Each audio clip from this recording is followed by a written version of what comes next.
अध्याय 2 गीता का सार। संजय उवाच तं तथा कृपयाविष्टम् अश्रुपूर्णाकुलेक्षणम् विषीदन्तम् इदं वाक्यम् उवाच मधुसूदनः। संजय ने कहा, करुणा से व्याप्त शोकयुक्त अश्रुपूरित नेत्रों वाले अर्जुन को देखकर मधुसूदन कृष्ण ने ये शब्द कहे। श्री भगवान उवाच कुतस्त्वाकश्मलम् इदं विषमे समुपस्थितम् अनार्यजुष्टम् स्वर्गम् अकीर्तिकरम् अर्जुन। श्री भगवान ने कहा, हे अर्जुन, तुम्हारे मन में यह कल्मश आया कैसे? यह उस मनुष्य के लिए तनिक भी अनुकूल नहीं है जो जीवन के मूल्य को जानता हो। इससे उच्च लोक की नहीं अपितु अपयश की प्राप्ति होती है। क्लैब्यं मास्मगमः पार्थ नैतत्तयुपपद्यते क्षुद्रं हृदय दौर्बल्यं त्यक्तोत्तिष्ठ परन्तप। हे प्रथापुत्र, इस हीन नपुंसकता को प्राप्त मत हो, यह तुम्हें शोभा नहीं देती। हे शत्रुओं के दमन करता, हृदय की शुद्ध दुर्बलता को त्याग कर युद्ध के लिए खड़े हो। अर्जुन उवाच कथं भीष्ममहं संख्ये द्रोणं च मधुसूदन इषुभिः प्रतियोत्स्यामि पूजार्हा वरिसूदन। अर्जुन ने कहा, हे शत्रुहंता, हे मधुसूदन, मैं युद्ध भूमि में किस तरह भीष्म तथा द्रोण जैसे पूजनीय व्यक्तियों पर उलटकर बाण चलाऊंगा? गुरून् हत्वा हि महानुभावान् श्रेयो भोक्तुं भक्ष्यमपीह लोके हत्वार्थकामांस्तु गुरूनिहैव भुञ्जीय भोगान् रुधिरप्रतिग्धान्। ऐसे महापुरुषों को जो मेरे गुरु हैं, उन्हें मारकर जीने की अपेक्षा इस संसार में भीख मांगकर खाना अच्छा है। भले ही वे सांसारिक लाभ के इच्छुक हों, किंतु हैं तो गुरुजन ही। यदि उनका वध होता है तो हमारे द्वारा भोग्य प्रत्येक वस्तु उनके रक्त से सनी होगी। नैचैतद्विद्मः कतरन्नो गरीयो यद्वा जयेम यदि वा नो जयेयुः यानेव हत्वा न जिजीविषाम स्तेव स्थिताः प्रमुखे धातराष्ट्राः। हम यह भी नहीं जानते कि हमारे लिए क्या श्रेष्ठ है, उनको जीतना या उनके द्वारा जीते जाना।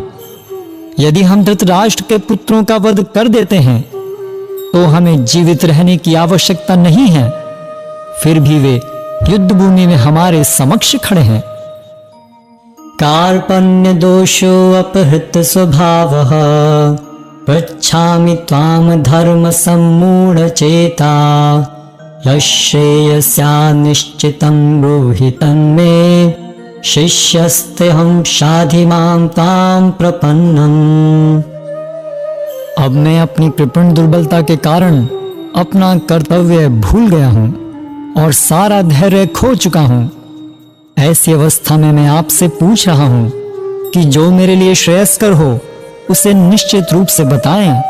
अब मैं आपका शिष्य हूँ और आपका शरणागत हूँ, कृपया मुझे उपदेश दें।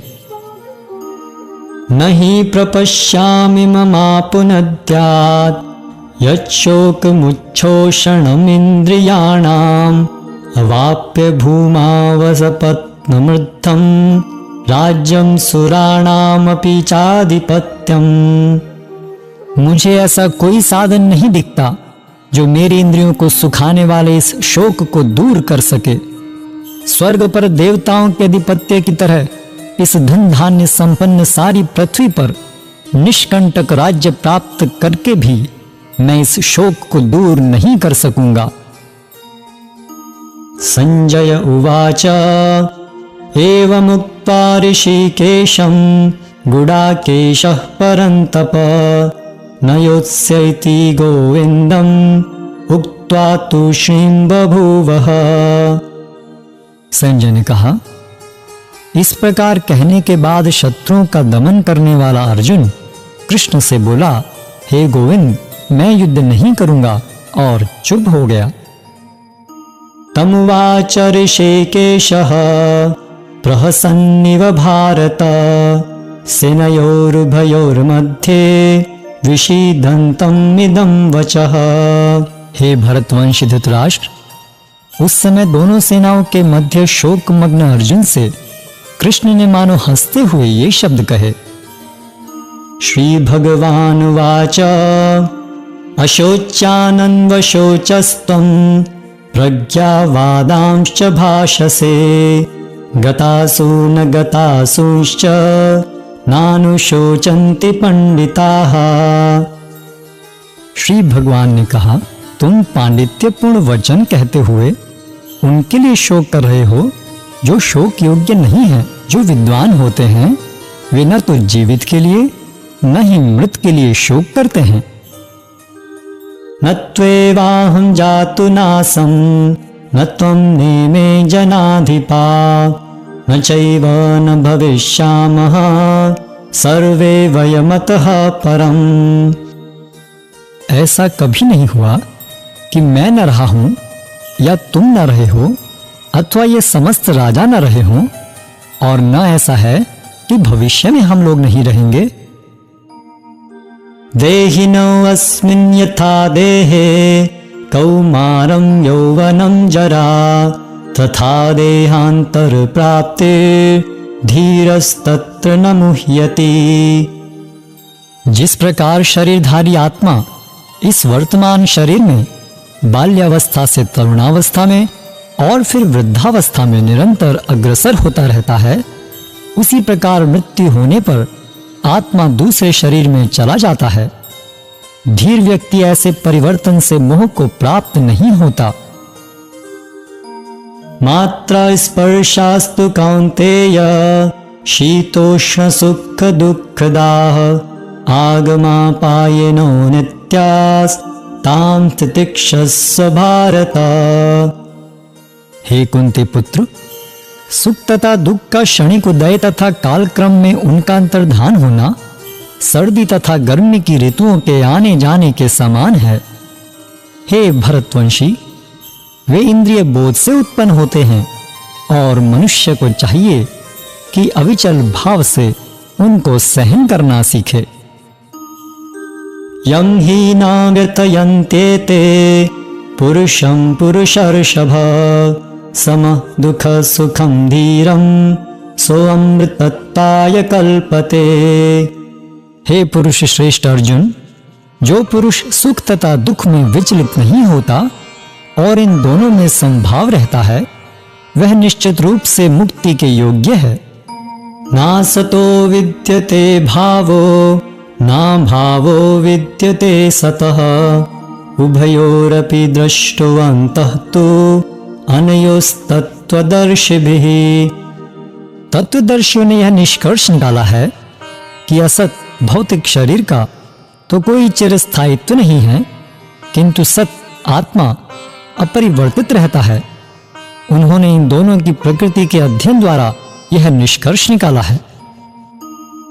अविनाशी तु तद्विद्धि येन सर्वम् इदं ततं विनाशम् अव्ययस्यास्य न कश्चित् कर्तुमर्हति। जो सारे शरीर में व्याप्त है उसे ही तुम अविनाशी समझो। उस अव्यय आत्मा को नष्ट करने में कोई भी समर्थ नहीं है। अंतवंत इमे देहा नित्यस्योक्ताः शरीरिणः अनाशिनो अप्रमेयस्य तस्मात् युध्यस्व भारत। अविनाशी, अप्रमेय तथा शाश्वत जीव के भौतिक शरीर का अंत अवश्यम भावी है। अतः हे भरतवंशी, युद्ध करो। येनं वेत्ति हन्तारं यश्चैनं मन्यते हतम् उभौ तौ न विजानीतो नायं हन्ति न हन्यते। जो इस जीवात्मा को मारने वाला समझता है तथा जो इसे मरा हुआ समझता है, वे दोनों ही अज्ञानी हैं, क्योंकि आत्मा न तो मारता है और न मारा जाता है। न जायते म्रियते वा कदाचिन्, नायं भूत्वा भविता वा न भूयः। अजो नित्यः शाश्वतोऽयं पुराणो, न हन्यते हन्यमाने शरीरे। आत्मा के लिए किसी भी काल में न तो जन्म है न मृत्यु। वह न तो कभी जन्मा है न जन्म लेता है और न जन्म लेगा। वह अजन्मा, नित्य, शाश्वत तथा पुरातन है। शरीर के मारे जाने पर वह मारा नहीं जाता। वेदा विनाशिनं नित्यं य एनम् अजमव्ययम्, कथं स पुरुषः पार्थ कं घातयति हन्तिकम्।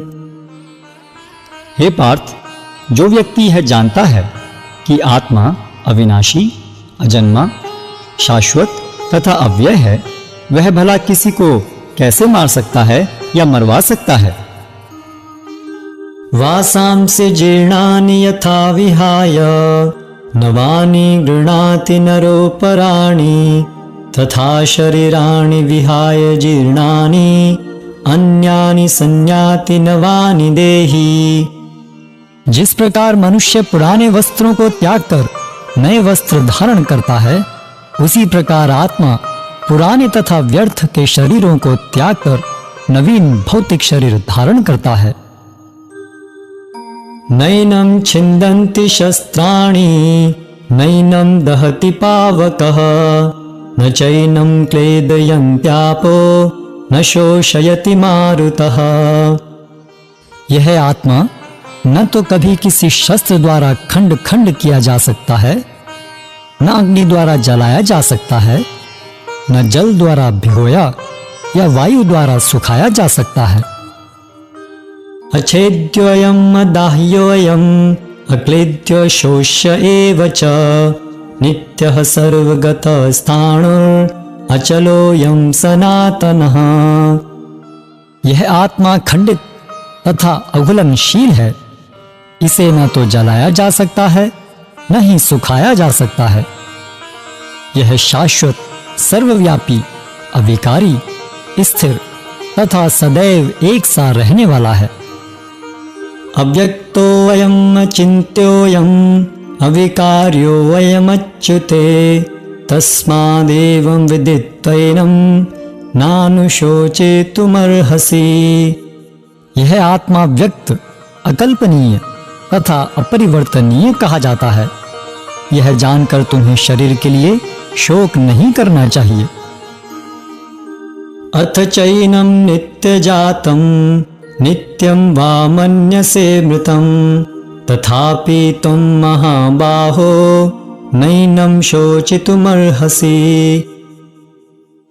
किंतु यदि तुम यह सोचते हो कि आत्मा अथवा शरीर का लक्षण सदा जन्म लेता है तथा सदा मरता है, तो भी हे महाबाहु, तुम्हारे शोक करने का कोई कारण नहीं है।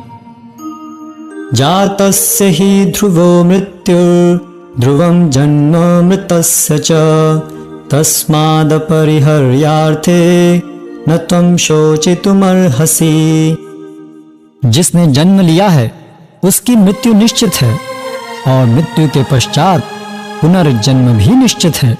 अतः अपने अपरिहार्य कर्तव्य पालन में तुम्हें शोक नहीं करना चाहिए।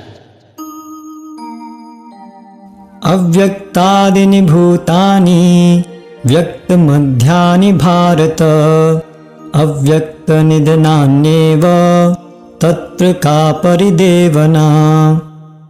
सारे जीव प्रारंभ में अव्यक्त रहते हैं, मध्य अवस्था में व्यक्त होते हैं और विनष्ट होने पर पुनः अव्यक्त हो जाते हैं।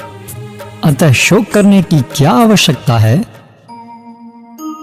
आश्चर्यवत् पश्यति कश्चिदेनम्, आश्चर्यवत् वदति तथैव चान्यः, आश्चर्यवच्चैनमन्यः शृणोति श्रुत्वाप्येनं वेद न चैव कश्चित्।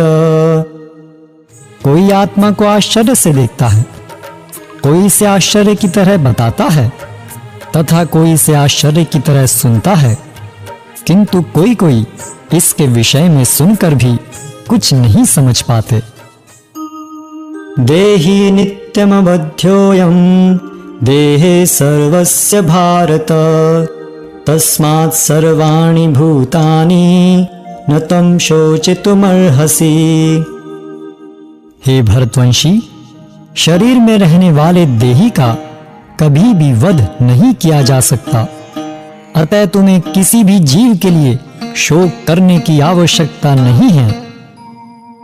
स्वधर्मपि चावेक्ष्य न विकम्पितुमर्हसि, धर्मयाद् युद्धात् श्रेयो अन्यत् क्षत्रियस्य न विद्यते। क्षत्रिय होने के नाते अपने विशिष्ट धर्म का विचार करते हुए तुम्हें जानना चाहिए कि धर्म के लिए युद्ध करने से बढ़कर तुम्हारे लिए अन्य कोई कार्य नहीं है, अतः तुम्हें संकोच करने की कोई आवश्यकता नहीं है। यदृच्छया चोपपन्नं स्वर्गद्वारम् अपावृतं, सुखिनः क्षत्रिया पार्थ लभन्ते युद्धमीदृशम्। हे पार्थ, वे क्षत्रिय सुखी हैं जिन्हें ऐसे युद्ध के अवसर अपने आप प्राप्त होते हैं, जिससे उनके लिए स्वर्गलोक के द्वार खुल जाते हैं। अथ चेत्तमिमं धर्म्यं संग्रामं न करिष्यसि, ततः स्वधर्मं कीर्तिं च हित्वा पापमवाप्स्यसि। किंतु यदि तुम युद्ध करने के स्वधर्म को संपन्न नहीं करते तो तुम्हें निश्चित रूप से अपने कर्तव्य की उपेक्षा करने का पाप लगेगा और तुम योद्धा के रूप में भी अपना यश खो दोगे। अकीर्तिं चापि भूतानि कथयिष्यन्ति ते अव्ययाम्, संभावितस्य चाकीर्तिर् मरणात् अतिरिच्यते। लोग सदैव तुम्हारे अपयश का वर्णन करेंगे और सम्मानित व्यक्ति के लिए अपयश तो मृत्यु से भी बढ़कर है। भयात्रणाद उपरतं मंस्यन्ते तां महारथा, येषां च त्वं बहुमतो भूत्वा यास्यसि लाघवम्। जिन जिन महान योद्धाओं ने तुम्हारे नाम तथा यश को सम्मान दिया है, वे सोचेंगे कि तुमने डर के मारे युद्ध भूमि छोड़ दी है और इस तरह वे तुम्हें तुच्छ मानेंगे। अवाच्य वादांश्च बहून् वदिष्यन्ति तवाहिताः, निन्दन्तस्तव सामर्थ्यं ततो दुःखतरं नु किम्। तुम्हारे शत्रु अनेक प्रकार के कटु शब्दों से तुम्हारा वर्णन करेंगे और तुम्हारी सामर्थ्य का उपहास करेंगे। तुम्हारे लिए इससे दुखदाई और क्या हो सकता है। हतो वा प्राप्स्यसि स्वर्गं जित्वा वा भोक्ष्यसे महीम्, तस्मादुत्तिष्ठ कौन्तेय युद्धाय कृतनिश्चयः।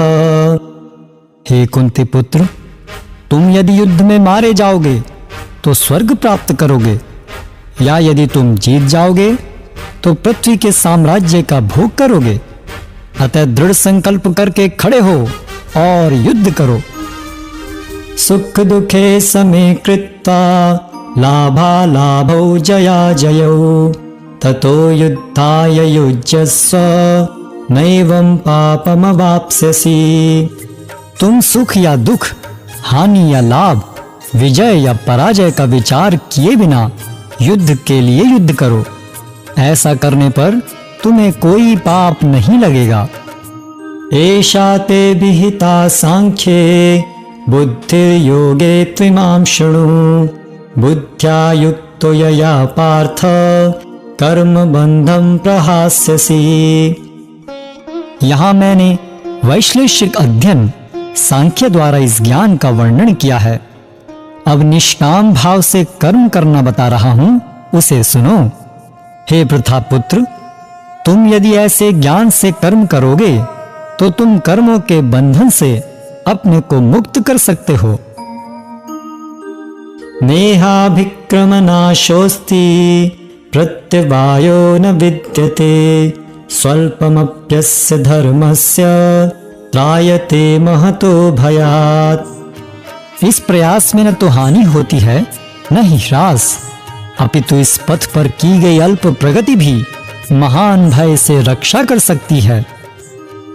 व्यवसायात्मिका बुद्धिः एकः कुरु नन्दन बहुशाखा हि अनन्ताश्च बुद्धयो व्यवसायिनाम्। जो इस मार्ग पर चलते हैं वे प्रयोजन में दृढ़ रहते हैं और उनका लक्ष्य भी एक होता है। हे कुरुनंदन, जो दृढ़ प्रतिज्ञ नहीं है उनकी बुद्धि अनेक शाखाओं में विभक्त रहती है। यामिमां पुष्पितां वाचं प्रवदन्त्य विपश्चितः वेदवादरताः पार्थ नान्यदस्ति इति वादिनः।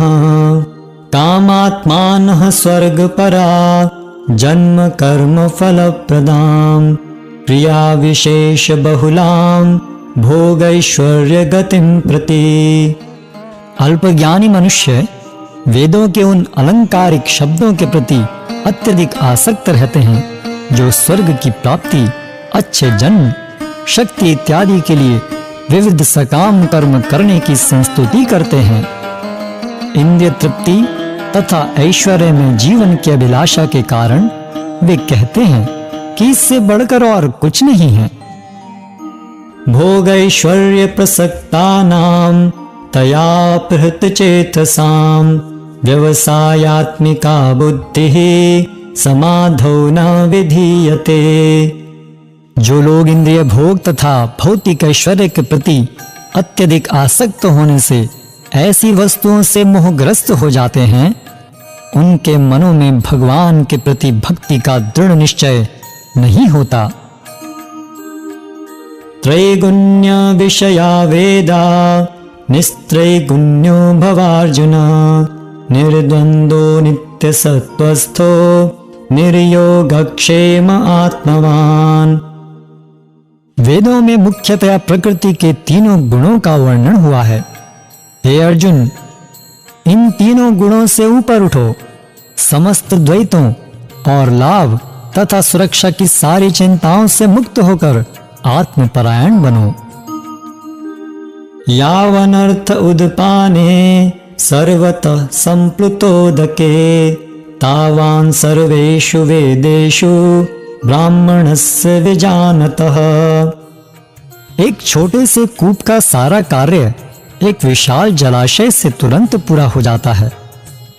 इसी प्रकार वेदों के आंतरिक तात्पर्य जानने वाले को उनके सारे प्रयोजन सिद्ध हो जाते हैं। कर्मण्येवाधिकारस्ते मा फलेषु कदाचन मा कर्म फल हेतुर्भुर्मा ते संगोऽस्त्वकर्मणि। तुम्हें अपना कर्म करने का अधिकार है, किंतु कर्म के फलों के तुम अधिकारी नहीं हो। तुम न तो कभी अपने आप को अपने कर्मों के फलों का कारण मानो, न ही कर्म न करने में कभी आसक्त हो।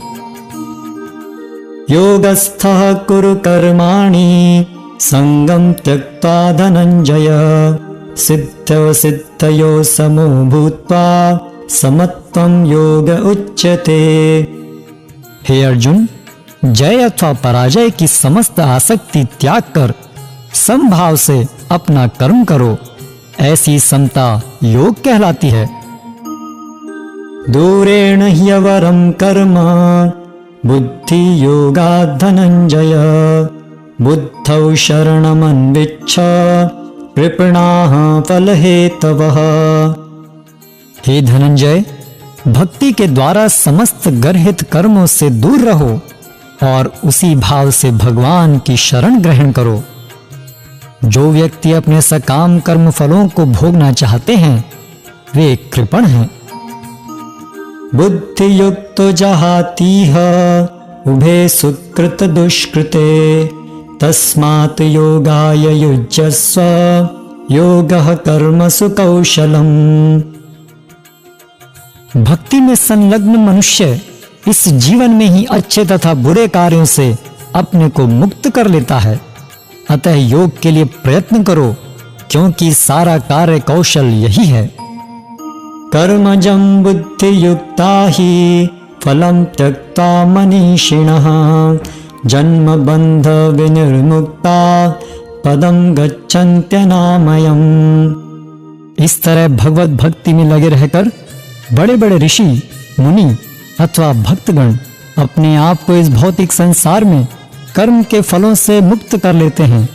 इस प्रकार वे जन्म मृत्यु के चक्र से छूट जाते हैं और भगवान के पास जाकर उस अवस्था को प्राप्त करते हैं जो समस्त दुखों से परे है।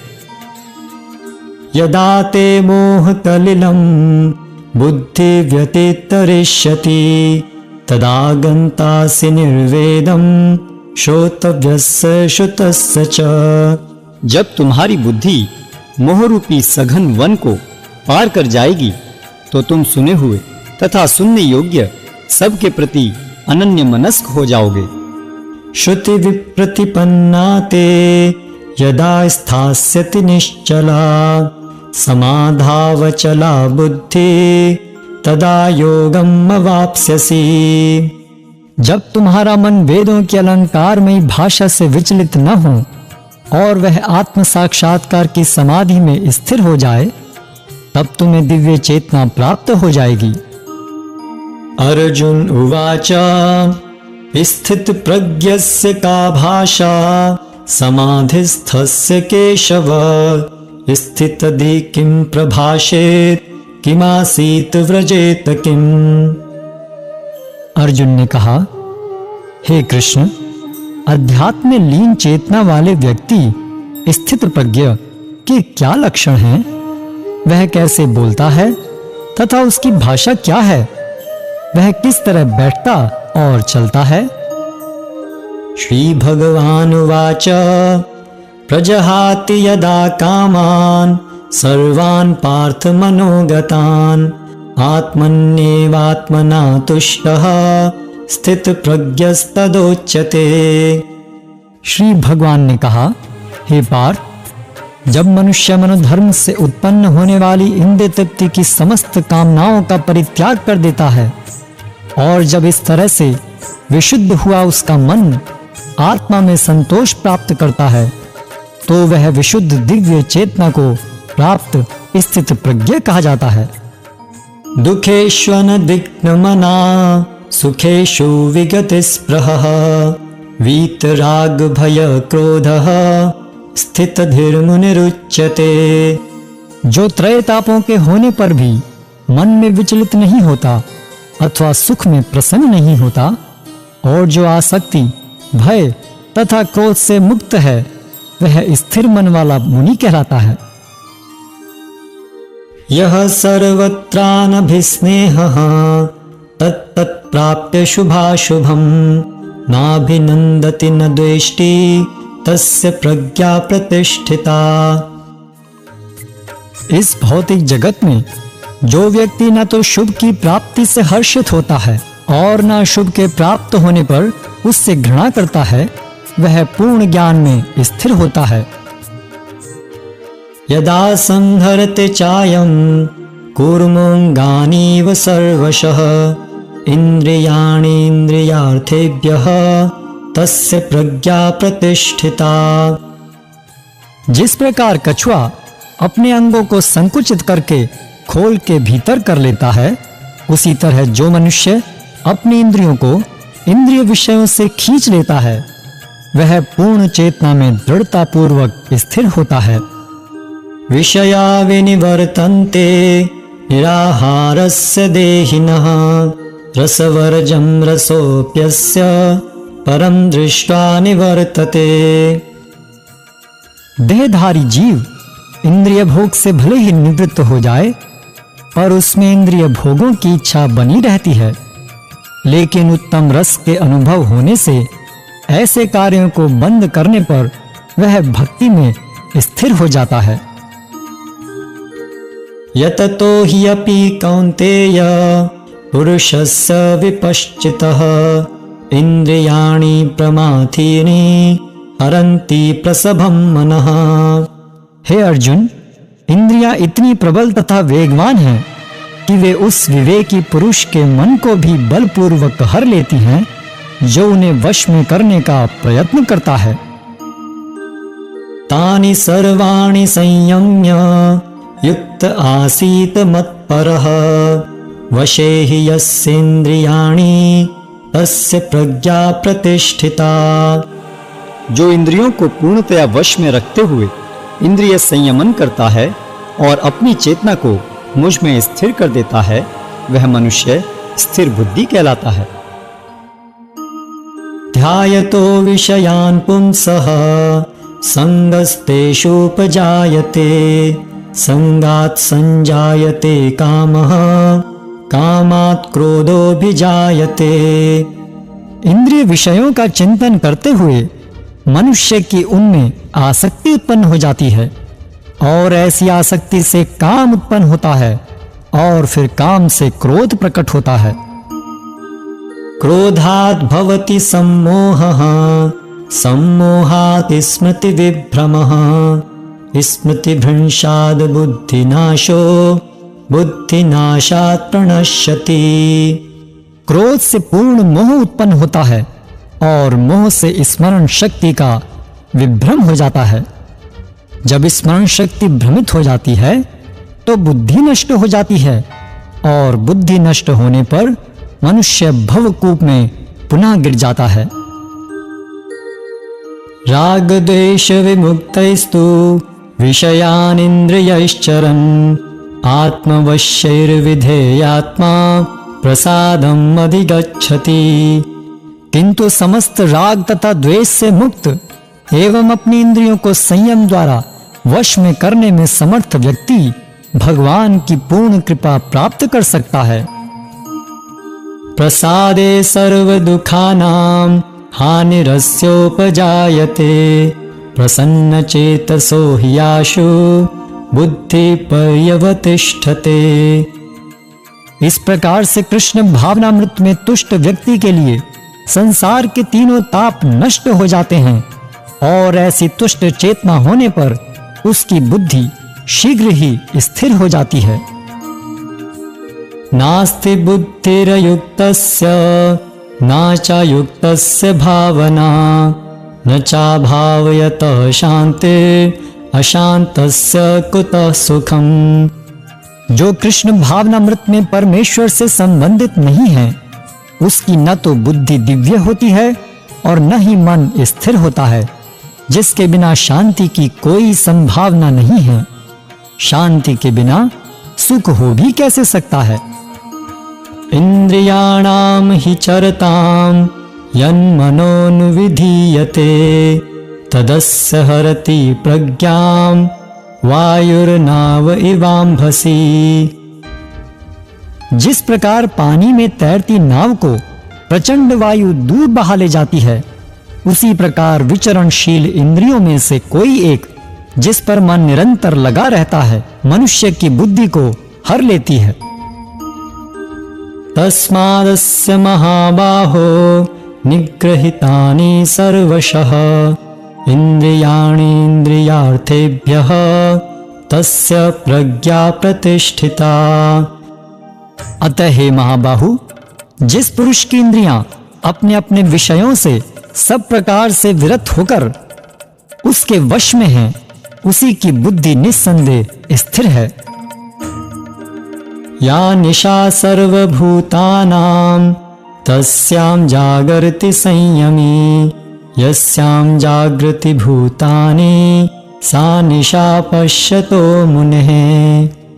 जो सब जीवों के लिए रात्रि है वह आत्म संयमी के जागने का समय है, और जो समस्त जीवों के जागने का समय है वह आत्म निरीक्षक मुनि के लिए रात्रि है। आपूर्यमाणमचल प्रतिष्ठम समुद्रमापः प्रविशन्ति यद्वत् तद्वत् कामायं प्रविशन्ति सर्वे स शान्तिमाप्नोति न कामकामी। जो पुरुष समुद्र में निरंतर प्रवेश करती रहने वाली नदियों के समान इच्छाओं के निरंतर प्रवाह से विचलित नहीं होता और जो सदैव स्थिर रहता है, वही शांति प्राप्त कर सकता है। वह नहीं जो ऐसी इच्छाओं को तुष्ट करने की चेष्टा करता हो। विहाय कामान्यः सर्वान् पुमांश्चरति निःस्पृहः निर्ममो निरहंकारः स शांतिम् अधिगच्छति। जिस व्यक्ति ने इंद्रिय तृप्ति की समस्त इच्छाओं का परित्याग कर दिया है, जो इच्छाओं से रहित रहता है और जिसने सारी ममता त्याग दी है तथा अहंकार से रहित है, वही वास्तविक शांति को प्राप्त कर सकता है। एषा ब्राह्मी स्थितिः पार्थ नैनां प्राप्य विमुह्यति स्थित्वा स्यामन्त कालेपि ब्रह्म निर्वाणं ऋच्छति। यह आध्यात्मिक तथा ईश्वरीय जीवन का पथ है, जिसे प्राप्त करके मनुष्य मोहित नहीं होता। यदि कोई जीवन के अंतिम समय में भी इस तरह स्थित हो, तो वह भगवत धाम में प्रवेश कर सकता है।